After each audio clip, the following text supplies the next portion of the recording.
শাম দেশের রাজপ্রাসাদ দখল করবেন, উনি নাকি বিশ্ব জয় করবেন।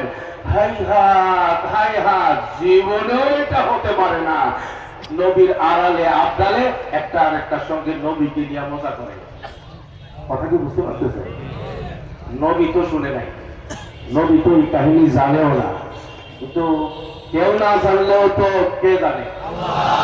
এবার এই সময় আল্লাহর নামটা একবার আস্তে আস্তে সরমে সরমে বললেন না, কে জানে? আল্লাহ শুনলেও এই সময়ে যা যা করছে মুনাফিকরা কে শুনে?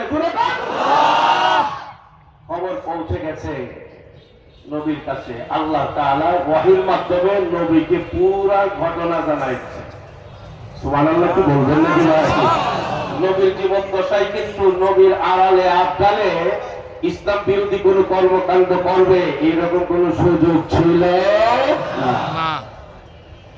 নবীর কাছে যখন ওয়াহি চলে আসে, নবীর কাছে যখন ওয়াহি চলে আসে, তখন নবী মুনাফিকদেরকে ডাক দিছে। ডাক দিয়া বলল, তোমরা নাকি আমার ব্যাপারে একে অপরের সাথে এইরকম এরকম বলতেছো। তখন তারা বলতেছে, ইন্নামা নাফুদু ওয়া নালআব। নবী, আমরা মন থেকে বলি নাই, আমরা এমনি আপনাকে নিয়ে আপত্তিকর মন্তব্য যেটা করেছি এটা একটু মজা করছি, মজা। নাউজুবিল্লাহ বলবেন কি? বর্তমানে এই ফরহাদ মাজহার যেটার এখন পরিচয় বাইর হয়েছে, ফরহাদ বাউল। বলে না ফরহাদ বাউল নামটা কেন দিচ্ছি বুঝেন না? বাউল নামটা হইল নাপাক শব্দ। পাক শব্দ না নাপাক শব্দ? বাথরুমে আসা আর যাওয়ার সাথে সম্পর্ক, এই রকম শব্দের সাথে তার সম্পৃক্ততা হয়ে গেছে। এ ফরহাদ মাজহার বলে এগুলো মজা করে বলছে। বাংলাদেশের বাঘা কিছু রাজনীতিবিদ, বড় বড় দলের বড় বড় রাজনীতিবিদরা বলতেছে এই আবুল আল্লাহর ব্যাপারে যা বলছে। আবুল কি বলছে? আবুল বলছে, আল্লাহ, আপনি একজন আল্লাহ হইলেন কেন? একটা আল্লাহ বানাইতে পারলেন না? কি নাউজুবিল্লাহ বলবেন না ভাই? আল্লাহ আপনি এত বুঝেন, আপনি এটা বুঝেন না?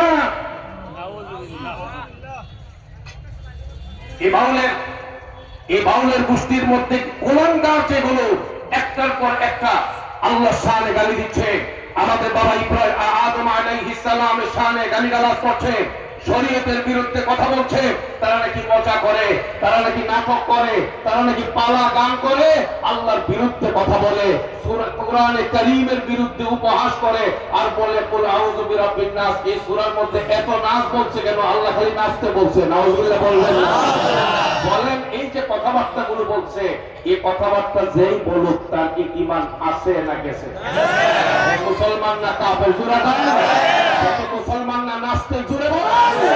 তাদেরকে যারা নাস্তিক বলবে না তারাও কি নাস্তিক? তাদেরকে যারা কাফের মনে করবে না তারাও কি নাস্তিক? দলিলটা কি? এই বর্তমান বাংলাদেশের বাঘা বাঘা রাজনীতিবিদ তারা কক্ষের মধ্যে আসছে, সংবাদ সম্মেলনে এসে বলতেছে এই আউল বাউলরা তারা যা বলছে এতে তেমন কোন সমস্যা দেখি না, আমরাও তাদেরকে নাস্তিক বলতে তেমন কোন অসুবিধা মনে করি না। রাসূলুল্লাহ সাল্লাল্লাহু আলাইহি ওয়াসাল্লামকে নিয়ে আপত্তিকর মন্তব্য যখন করেছে, আল্লাহর পক্ষ থেকে আয়াত নাযিল হয়েছে। আল্লাহর পক্ষ থেকে আয়াত নাযিল হয়ে মাসলা পরিষ্কার করে দেওয়া হয়েছে।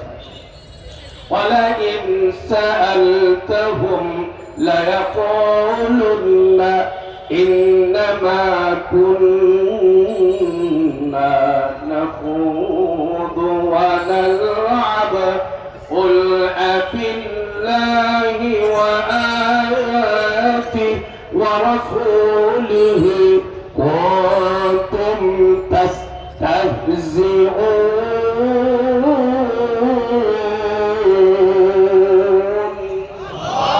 لا تعتذروا قد كفرتم بعد إيمانكم إن نعفو عن طائفة منكم نعذب طائفة بأنهم كانوا مجرمين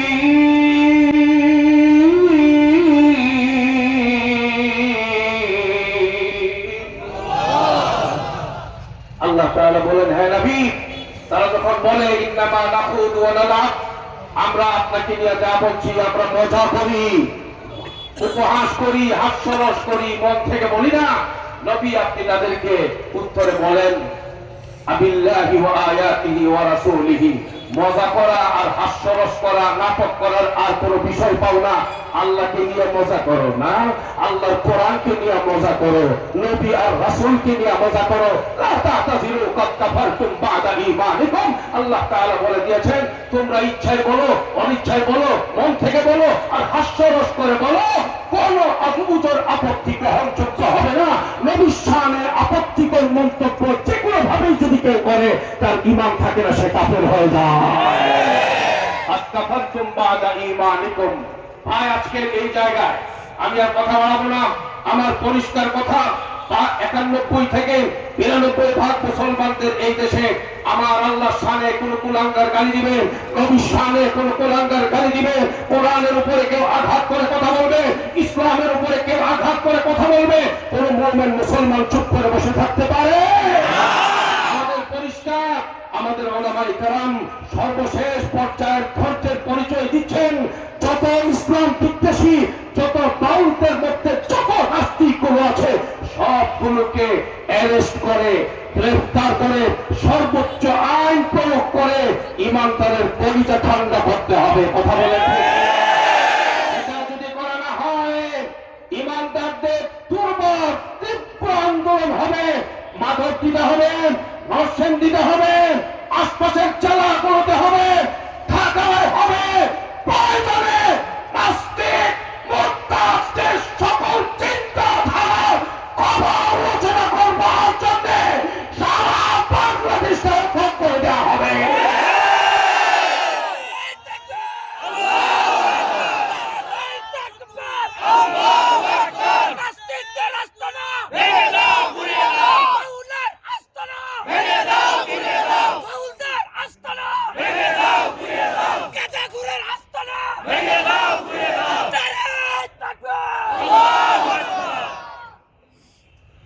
আজকের এই জায়গায় আপনাদের সকলকে আনন্দের সংবাদ দিতে চাই, উলামা পরিষদের উদ্যোগে যে মাহফিল, ওনাদের কিন্তু চিন্তার চেতনাটা আপনাদের সামনে পরিষ্কার হওয়া লাগবে। আলেম ওলামারা স্বভাবগত ভাবে তারা সবাই কিন্তু একদম নরম। কথা বলেন ঠিক কিনা? ইসলামের উপরে আঘাত হইলে তারা আগুনের চেয়েও গরম। কথা কি ঠিক আছে তো নাকি? এই গরম আগুন যেটা, এই পুরো আগুনটাই একমাত্র কার জন্য? জোরে কান। রুহামা বাইনাহুম আশিদ্দাউ আলাল কুফার। বাস আগামী দিনে উলামা পরিষদের পক্ষ থেকে যে কোনো ইমানি আন্দোলনের যদি ডাক আসে, আমাদের ওলামাদের পক্ষ থেকে নাস্তিক মুরতাদদের মোকাবেলা করবার জন্য যদি ডাক আসে, কাদিয়ানীদেরকে রাষ্ট্রীয়ভাবে অমুসলিম ঘোষণার দাবি আদায় করবার জন্য যদি ডাক আসে, আর সেই দাবি আদায় করবার জন্য যদি রাস্তায় নামতে হয় নামবো, যদি আন্দোলন করতে হয় করবো, যদি সংগ্রাম করতে হয় করবো, যদি রক্ত দিতে হয় দিব, যদি শহীদ হতে হয় শহীদ হবে। এক সাগর রক্তের বন্যা যদি বসায় দিতে হয় করবো কিনা ইনশাআল্লাহ। وفتح قريب وبشر المؤمنين والسلام عليكم ورحمة الله وبركاته.